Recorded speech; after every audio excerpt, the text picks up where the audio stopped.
តើប្រទេសនីមួយគេត្រូវធ្វើម៉េចដើម្បីឲ្យមនុស្សដែលបានរៀនជាប់សញ្ញាបត្រជាប់ឌីប្លូមជាប់បរិញ្ញាបត្រហើយណាមនុស្សនឹងអាចនឹងធ្វើការងារបានចេះដឹងមិនឆ្លោះឆ្លោយដែលជាហានិភ័យចំពោះសាធារណជនអញ្ចឹងខ្ញុំលើកយករឿងសញ្ញាបត្រនិងមុខវិជ្ជានៅអាមេរិកមកអธิบายជូនស្ដាប់នៅសហរដ្ឋអាមេរិកមានសញ្ញាបត្រមានឌីប្លូមមានបរិញ្ញាបត្រច្រើនយ៉ាងណាស់រាប់មិនអស់ទេពីព្រោះជាមហាប្រទេសដូច្នេះ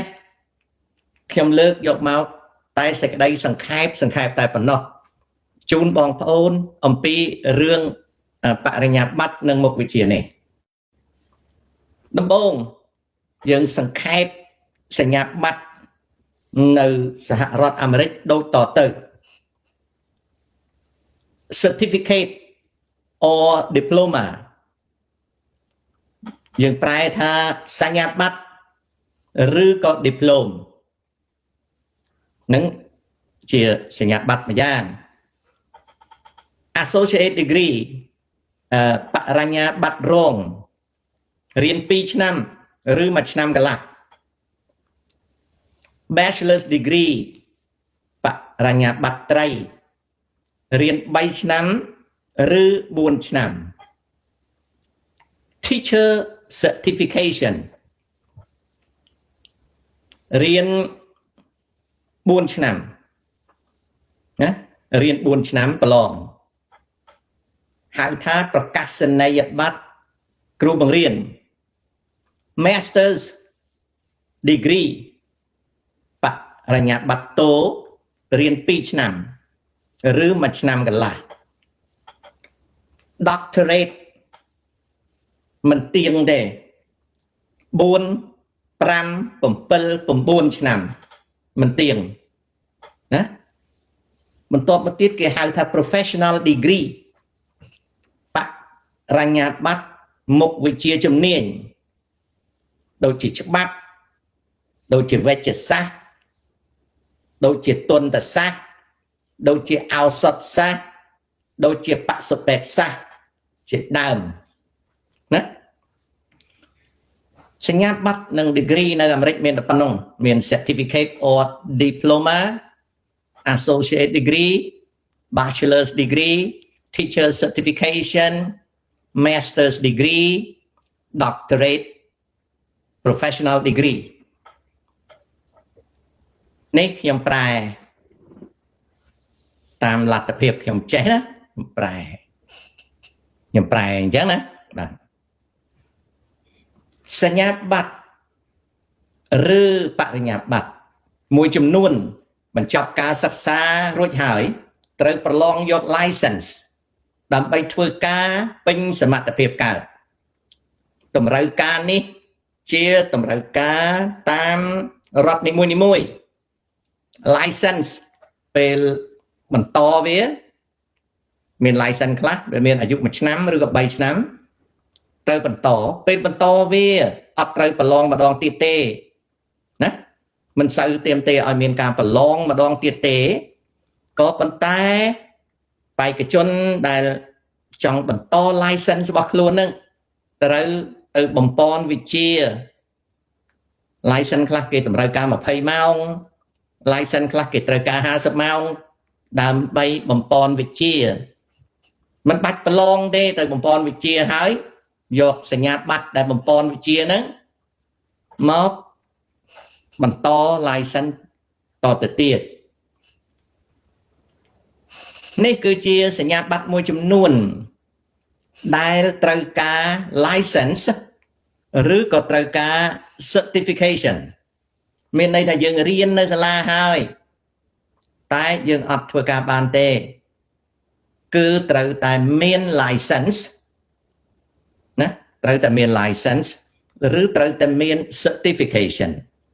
បើអត់មានទេយើងរៀនចប់យើងធ្វើការមិនបានទេអនុវត្តការងារមិនបានទេនេះគឺជាមុខវិជ្ជានិងបរិញ្ញាបត្រដែលតម្រូវដើម្បីអនុវត្ត កិច្ចការក្រោយរៀនចប់ physician មានន័យថាវេជ្ជបណ្ឌិតជាបរិញ្ញាបត្រ doctor ជា MD ជា MD ឬក៏ជា OD សិតតែ doctor ណា DD ហ្នឹងរៀនចប់ហើយត្រូវប្រឡងយក license មាន license USMLE ឬក៏ license COMLEX បើគ្មាន license pass ទេអត់អនុវត្តវិជ្ជាពេទ្យនឹងបានទេណា doctor ហើយណាក៏អត់បានទេបន្ទាប់មកទៀត dentist ទន្តពេទ្យជាប់ doctor ជា DDS ឬក៏សញ្ញាបត្រ DMO doctor ហើយក៏ត្រូវប្រឡង National Dental Board ឲ្យជាប់បើគ្មានប្រឡង National Dental Board ឲ្យជាប់ទេมันអាចអនុវត្តពេទ្យថ្មីបានទេណាអាហ្នឹងគឺដូច្នេះណាបាទដូច្នេះ pharmacist ឱសថតកពីដើមគេឲ្យរៀន4ឆ្នាំខ្លាយទៅជា pharmacist បានឥឡូវនេះគេដូចជាអត់មានទៀតទេឥឡូវនេះគេតម្រូវឲ្យមាន doctor pharmacist បរិញ្ញាបត្រគេហៅថា PharmD ណា PharmD ត្រូវប្រឡង NAVLE ប្រឡង exam ហ្នឹងទៅខ្លាយទៅជាឱសថតកមាន doctor ហើយលក់ថ្នាំអត់បានទេតើតែទទួល license NAVLE ទៅអនុវត្តបានណាបន្ទាប់មកទៀតគឺ veterinarian ពេទ្យសត្វណាជាប់ doctor ណា veterinarian medicine ហើយ doctor MVD ហើយណាក៏ត្រូវប្រឡង NAVLE ឲ្យជាប់ទៅអាចធ្វើការបាននេះគឺជា degree ដែលរៀនហើយត្រូវទៅប្រឡងយក license បើគ្មាន license ទេនៅអាមេរិកធ្វើការអនុវត្តអត់បានទេបន្ទាប់មកទៀត nurse គ្រូពេទ្យណាទទួលបរិញ្ញាបត្រជា BSN ណា BSN ឬក៏ ADN ហើយត្រូវប្រឡងឲ្យជាប់ license ប្រឡង NCLEX ជាប់ទៅធ្វើគ្រូពេទ្យបានណាតមកទៀត psychologist ជាប់ doctor PhD ឬក៏ Psych doctora ហើយត្រូវប្រឡង EPPP ឲ្យជាប់បានអនុវត្តកិច្ចការជា psychologist បានណាវិទ្យាសាស្ត្រនយោបាយស៊ីតអាចទេកូនណាជាសាស្ត្រនយោបាយស៊ីតអាចទេហើយបើហ៊ានធ្វើនយោបាយជាប់គុកទៀតតលតែលិតពងហ៊ុនសែនណាហើយបើនៅក្រៅស្រុកគ្មានណាគេជួលទេអូខេបន្ទាប់មក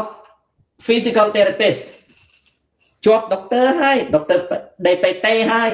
ត្រូវប្រឡងយក license NPTA ទើប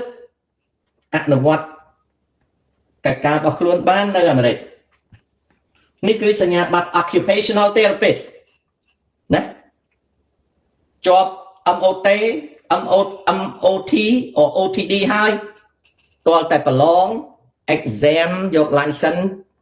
NBCOT ទើបអនុវត្តការងារជា occupational therapist បាននេះគឺជា optometrist doctor ខាងភ្នែកជាប់ doctor OD ហើយប្រឡង NBEO បានទើបធ្វើការកើតបើមិនចឹងព្យាបាលគេកាត់វ៉ែនតាឲ្យគេអត់បានទេ chiropractor ណាប្រឡងជាប់ DC ហើយបញ្ញាបត្រហើយ doctor chiropractor ហើយតើតែមាន license NBCA ទៅអនុវត្តការងារបានទើបអនុវត្តការងារបាន lawyer មេធាវីជាប់ doctor ច្បាប់ហើយតើតែប្រឡងគណៈមេធាវីតាមរដ្ឋទើបអនុវត្តច្បាប់បាន professional engineer ដើម្បីជាវិស្វករជំនាញ ជាប់ Bachelor ឬក៏ Master of Science in Engineering ហើយត្រូវប្រឡង FE ហើយនិង PE exam ទើបខ្លាយទៅជា Professional Engineer បើមិនចឹងអនុវត្តអត់បានទេណាបងប្អូននេះគឺជាសេចក្តីអត្ថាធិប្បាយតាមសមត្ថភាពរបស់ខ្ញុំអំពីសញ្ញាបត្រនិងមុខវិជ្ជា Land Surveyor អ្នកស្ទង់ដីទទួលសញ្ញាបត្របរិញ្ញា4ឆ្នាំខាង Surveying ហើយមិនអាចអនុវត្តការងារបានទេនៅអាមេរិកទាល់តែប្រឡង FS និង PS exam your license Architect ស្ថាបត្យករជាប់ BA ឬក៏ MA បរិញ្ញាបត្រ4ឆ្នាំឬ6ឆ្នាំក៏ត្រូវប្រឡង exam ARE ទើបអនុវត្តគូប្លង់គូអីបាននៅអាមេរិកណា Landscape Architect ជាប់ Master ខាង Landscape Architect ហើយឬក៏ជាប់ Bachelor ហើយត្រូវប្រឡង LARE ឲ្យជាប់ទើបធ្វើការបានពេញលេញបើធ្វើក្រោមគេអត់អីទេតែបើធ្វើការពេញលេញខ្លួនឯងគឺត្រូវតែប្រឡង license ឲ្យជាប់ Certified Public Accountant CPA ណាជាប់ accounting degree ហើយត្រូវប្រឡង CPA exam ឲ្យជាប់បានខ្លាយទៅជា Certified Public Accountant ណានេះគឺជាសញ្ញាបត្រអូខេ Actuary មានសញ្ញាបត្រ Mathematics ហើយឬក៏ Actuarial Science ហើយត្រូវប្រឡង SOA CAS exam ទើបខ្លាយទៅជា Actuary បានធ្វើការនៅក្រុមហ៊ុនធានារ៉ាប់រងឬក៏ក្រុមហ៊ុនវាយតម្លៃឲ្យបានអូខេ Airline Pilot អ្នកបើកបរយន្តហោះណាដឹកអ្នកដំណើរចាប់ Flight Training ហើយត្រូវប្រឡងយក FAA Federal Aviation Agency ATP exam ឲ្យជាប់ទើបបើកយន្តហោះដឹកអ្នកដំណើរបាន Air Traffic Controller ប្រឡងចេញពី FAA certification បានហើយធ្វើការមិនកើតទេតម្រូវឲ្យមាន FAA exam បាន license ទើបទៅអង្គុយនៅលើប៉មនឹងធ្វើការបាននេះគឺជាសញ្ញាបត្រដែល require license ឬក៏ certification ទើបអាចធ្វើការបានណាបន្ទាប់មកទៀត licenses ចេញដោយរដ្ឋនីមួយៗមិនចេញដោយរដ្ឋាភិបាលសហព័ន្ធទេលើកលែងតែជាកិច្ចការរបស់សហព័ន្ធតែម្ដងតាមរដ្ឋនីមួយៗគេមាន medical board គេមាន bar association គេមាន engineering board របស់គេមាន nursing board របស់គេវាតលតែយើងប្រឡងជាប់ទើប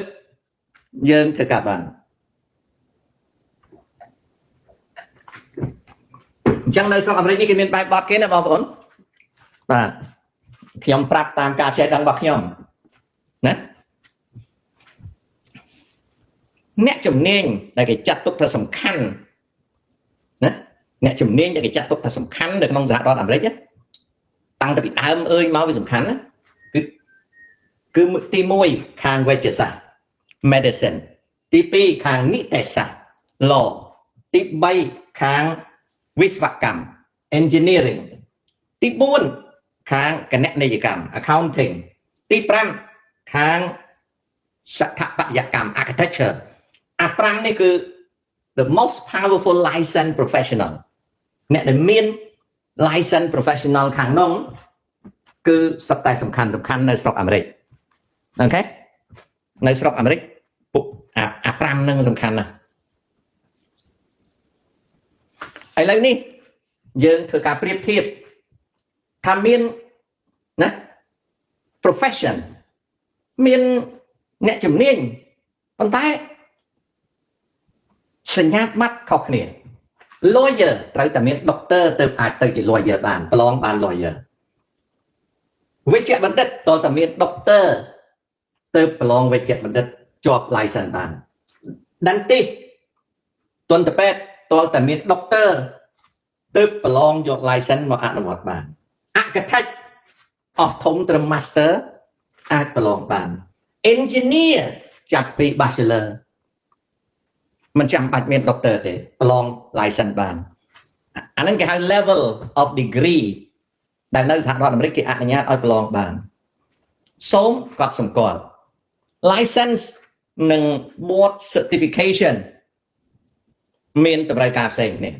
mũi cái tập đại ở miền license mũi kiết cái tập đại ở miền certification anh ấy hay là anh ấy ở được này thế license càng na cái phần to cái đặt license cái vô tới phần to cứ rót tập đại ở bằng pon cái mình chẳng bắt belong đòn tiền tệ board certification tránh đòi professional board chuồn cáo tập đại ở belong lang vén đọc năm đòn chưa các bạn là nữa mình chưa các bạn lên tập đại ca ở belong vô license ឬក៏ certification ទៅតែនឹងចាប់ផ្ដើមមានទស្សវត្សឆ្នាំ70ទេពីមុនគេមិនសូវមានទេឆ្នាំ70នេះគេឲ្យមានច្រើនពីមុនគេមិនសូវមានដោយសារអីដោយសារវាមិនសូវមានហានិភ័យខ្ពស់គេមិនចាំបាច់ធ្វើបែបនេះតទៅអនាគតអ្វីពិបាកជាងមុនព្រោះមានឯកទេសច្រើននិងមានសេចក្តីចម្រើនលឿនមនុស្សម្នាក់ត្រូវមានជំនាញដែលគេតម្រូវការឲ្យប្រឡងជាញឹកញយនេះគឺជាអនាគតអូខេនេះគឺជាអនាគតអញ្ចឹងនៅក្នុងវគ្គនេះខ្ញុំលើកយកមកនិយាយអំពីសញ្ញាបត្រនៅអាមេរិកហើយនឹងមុខវិជ្ជាមិនថារៀនចប់ហើយទៅធ្វើការបានទេយើងធ្វើការកូនដៃគេអត់អីទេប៉ុន្តែដើម្បីបំពេញសមត្ថភាពសញ្ញាបត្រយើងត្រូវការ license ឬក៏ត្រូវការ certification ណាអាហ្នឹងអញ្ចឹងតលតែមានអញ្ចឹងនៅស្រុកគេដទៃក៏គេតម្រូវការណាអ្វីដែលខ្ញុំនិយាយនេះគឺខ្ញុំនិយាយពីនៅអាមេរិកហើយអ្វីដែលខ្ញុំនិយាយនេះតាមខ្ញុំដឹងទេណាបងប្អូនតាមខ្ញុំដឹងណាកន្លែងខ្លះខ្ញុំអត់ដឹងអានោះខ្ញុំក៏មិនអាចណាខ្ញុំមិនអាចនឹងនិយាយថាមិនបានទេព្រោះខ្ញុំអត់ដឹងអញ្ចឹងខ្ញុំដឹងប៉ុណ្ណាខ្ញុំយកមកនិយាយប៉ុណ្ណឹងទេណាអូខេខ្ញុំវិរៈជា international student តើទិដ្ឋាការដែលគេឲ្យហ្នឹងវា employment authorized ឬទេបើវា employment authorized អាហ្នឹងបានមានការធ្វើបើ employment មិនទាន់ authorized វាទាល់តែមាន sponsor company ណាគេ sponsor យើងណា company ណាគេ sponsor យើងកាលណាគេ sponsor យើងអាចធ្វើទិដ្ឋាការ adjustment visa adjustment នៅពេលដែលយើងធ្វើ visa adjustment ទៅទើបយើងអាចទទួលការងារធ្វើបានដំបូងគេត្រូវជួយ sponsor យើងសិនពីព្រោះទី1យើងក៏លេខមើលទិដ្ឋាការយើងតើ employment authorized ទេបើអត់ authorized យើងត្រូវរក sponsor រក employer sponsorship តើ employer ហ្នឹងគេធានាយើងបានទេបើគេធានាយើងបានយើងសុខចិត្តចុះកុងត្រាធ្វើការឲ្យគេយ៉ាងម៉េចណា sometimes you can do that by working for them with basic salary មិនទាន់ពេញប្រាក់ខែដើម្បីយើងធ្វើឲ្យគេពេញចិត្តតើគេពេញចិត្តយើងទេគេពេញចិត្តយើងគេនឹងបន្តណា sponsor ទិដ្ឋាការឲ្យយើងអីចឹងវាមាន deal ខុសៗគ្នាខ្ញុំដឹងតែប៉ុណ្្នឹងឯងក្រៅពីហ្នឹងខ្ញុំអត់ដឹងទេអូខេណាវិរៈញ៉ាសិនតានិយាយប្រាប់ហើយណាថាវិទ្យាសាស្ត្រនយោបាយហ្នឹងគឺអត់ប្រយោជន៍ទេកូនច្បាប់សង្គមវិទ្យាអីសោះអត់ប្រយោជន៍ទេណា 5 year study pharma អូខេហើយចូលគាត់និយាយគុណនេះលោកតាវិធីសាស្ត្រតាមចិត្តមោះមុតដូចម្ដេចហាសើចលោកតាវិធីសាស្ត្រតាំងចិត្តមោះមុតដូចលោកតា hard study research with ស្ដាប់អត់តាំងចិត្ត một ok ok ok ok vô lại chả ok good luck